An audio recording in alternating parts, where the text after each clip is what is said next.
I've never done good things. I've never done bad things. Hello, fellow cheap things. I'm contractually obliged to say I didn't see you there, so we got that out of the way. I'm Joe, and this is my Bowie Confessional. I've been meaning to do this for ages, but just because I'm a lazy, work-shy fop, just never managed to get around to it. So here it is. Hope you enjoy. First question: when did I first become aware of David Bowie? Kind of always been aware of him. That sounds a bit weird, but I had older brothers. I still have older brothers, and they kind of brought music into the house, into my life, probably at an earlier age than I would have done. I certainly remember hearing Genie and Rebel and all those sort of things that were put in with the sort of glam rock at the time. I remember hearing them on the radio and getting them. But the first album I really remember getting into, I was probably 7 or 8, and it was when our kid bought Pin-Ups, bizarrely, not even his own music, but that was the kind of first album I really got into. I just listened to it so much, and I thought the cover was amazing, and it just kind of spoke to me as a 7 or 8 year old. Especially remember loving his version of See Emily Play. That for as I say, 7 to 8 year old, someone who had very little mind at that time, it was certainly blown by that album and certainly that song. And so from that I was kind of very aware, and then I probably was introduced to the earlier albums. One of my brothers would have said, well, if you like this, listen to his proper music. So as I say, I was kind of always aware, but I suppose my next level of fandom, obsession, however you want to call it, was, I think, the very first album I bought for myself, given that my brothers had previously bought other albums, but the one that I bought on the first Bowie album I bought on day of release was Lodger. I remember Nicholas mentioned this in his confessional the other week about seeing that performance of Boys Keep Swinging on Kenny Everett video show. I remember seeing that and was I just thought it was incredible, and just really looked forward to it, and got the Lodger album, and it became my first Bowie album, and subsequent releases were bought on day of release. So yeah, from Pin-Ups onwards, really. What did my mates think of him? Probably when I was 7, 8 year old. Don't think we spoke that much about See Emily Play and Pink Floyd and the marquee scene and stuff. It wasn't really a topic of conversation at my primary school. Later, when I was at secondary school and I got mates and we talked about music, my gang of pals really were into the music, but not sort of into the music as much as myself.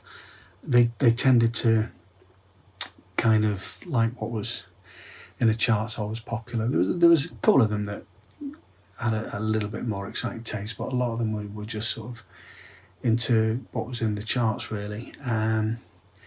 So they kind of, early secondary school, there was all the sort of punk and new wave stuff, and which I was into, but I was still, remember Low coming out at the same time or same era as that, and I was just really loving that, but they were kind of, no, listen to Outlanders de More by the Police or whatever. So they kind of really didn't get it. I suppose when Ashes to Ashes came out, a few of them bought into them. but again, really, that was because it was in the charts, and it was kind of in their minds coupled with the New Romantic, so they would happily put together Ashes to Ashes next to their Duran Duran singles. Don't really know how I was ever friends with them, to be honest, but there was a couple of lads. I mean, I remember one a guy called Simon, who got into heard Ashes to Ashes and sort of discovered and then went back and bought Ziggy and then moved on and kind of got into him late, and then we talked, and I'd do tapes for him. Home taping didn't kill the music industry after all, despite my efforts, because I did used to do a lot of sort of tapes for mates.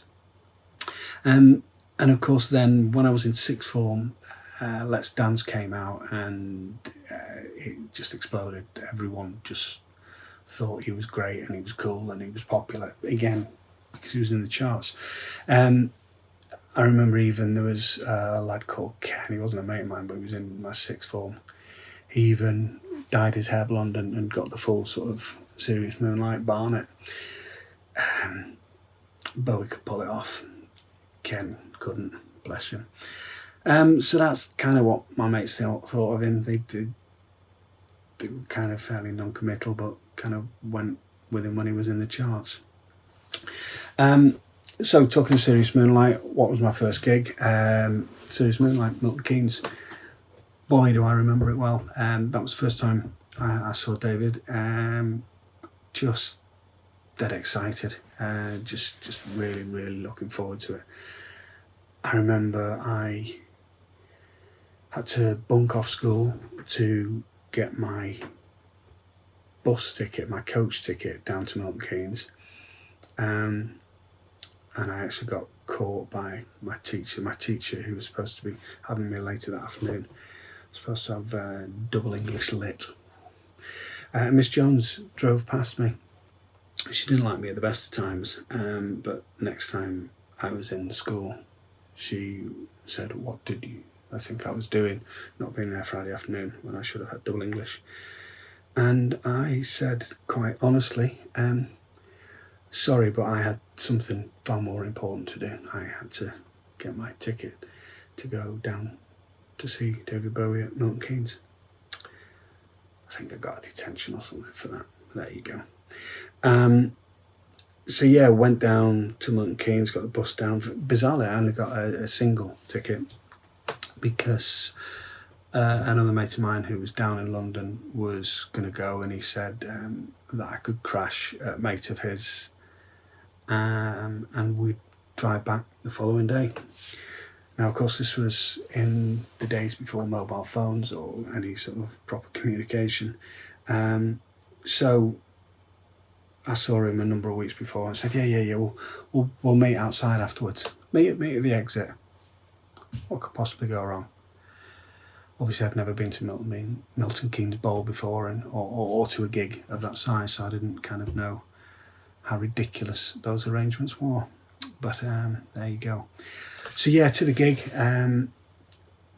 Travelled down from Manchester on, I think it was a National Express bus, really early in the morning. Dead excited. Got down there pretty early. Walked into the bowl and was just, wow, this is going to be ace. It was, from memory, was a really nice hot summer's day. Remember watching Ice House and being quite bored. Watched the beat, quite enjoyed the beat. I was into all the sort of two-tone stuff. I enjoyed the two-tone stuff, so the beat were okay. Remember the beer being ridiculously expensive and being a sixth form student, apart from the fact that I was underage drinking. I couldn't afford that much. I think I had 2 pints, and that kind of cleared my pocket money out. I do remember, the reason I mentioned the beer was I remember there was a group of lads just near us that we got chatting to, were from London.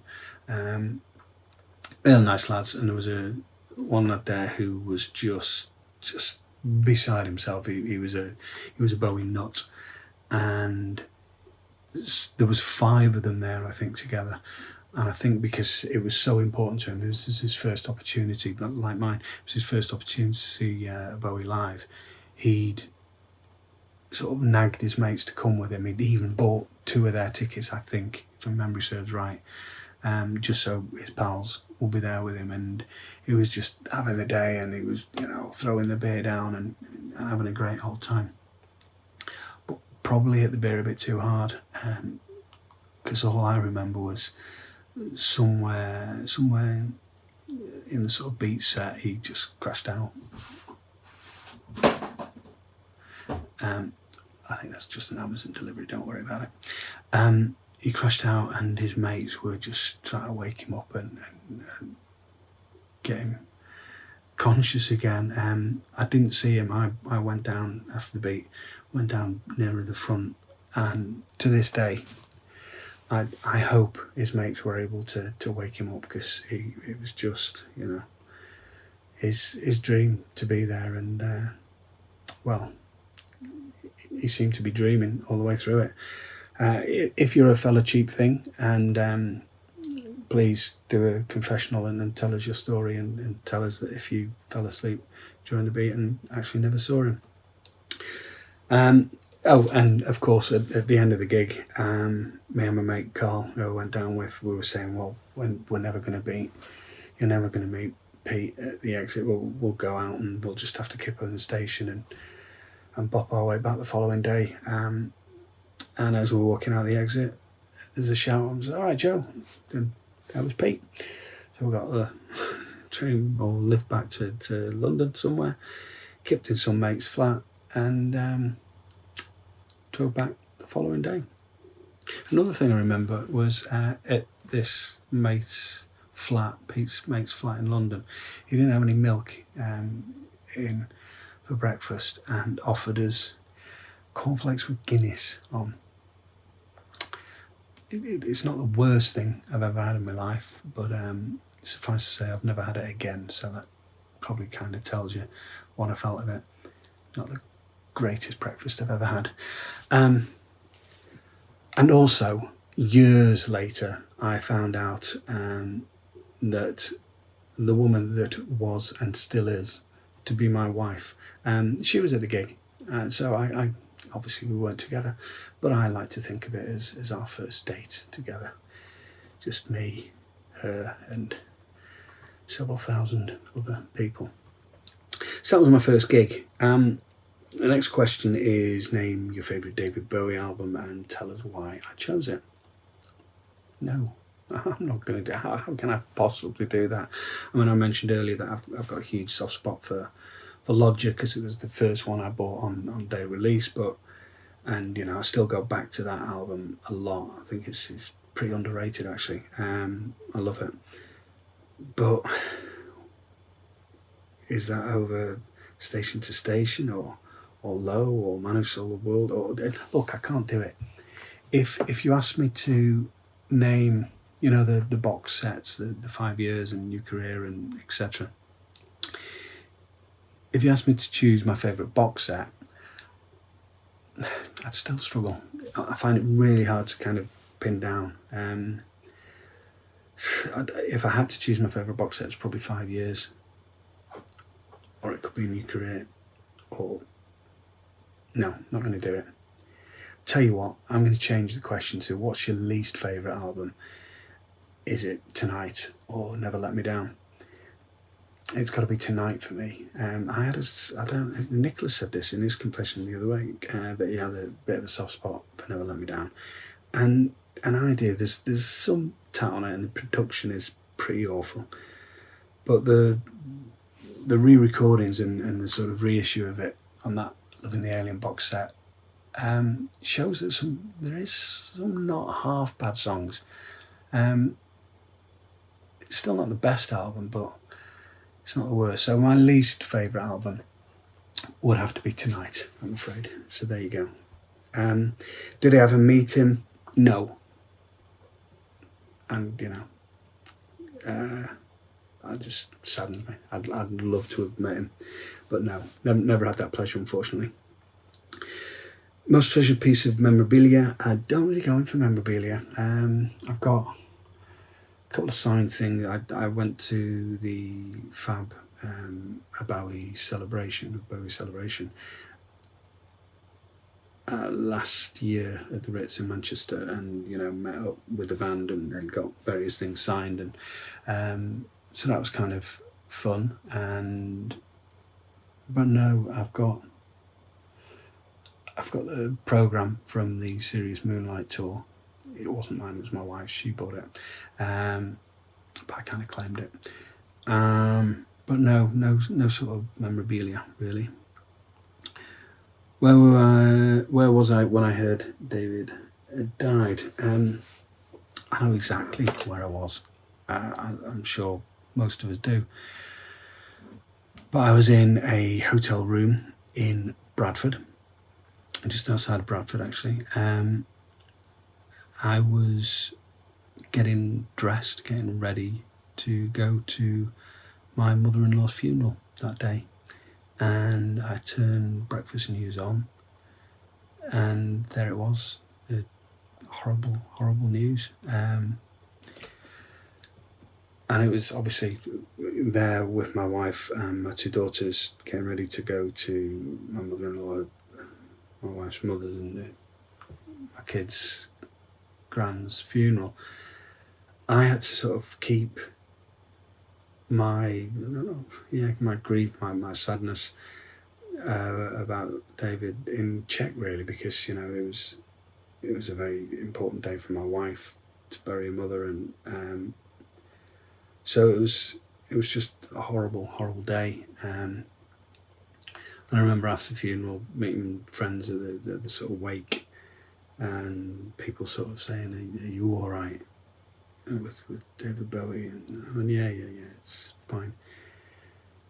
But later that day, when we got home, just reading the reports and going on Twitter and listening to the music and watching the sort of special that were run, it was just a completely draining, horrible day.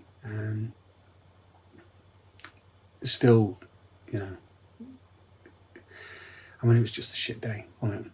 And it was actually a shit time because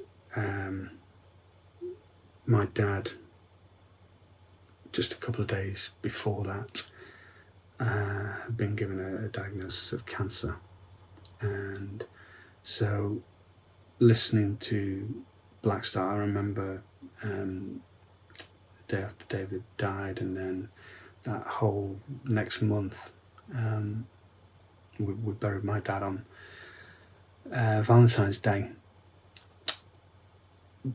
So that whole month, I listened to Blackstar whilst I was driving up to the hospital, or taking my dad to the hospital, or taking him to the hospice, or it was all very medical.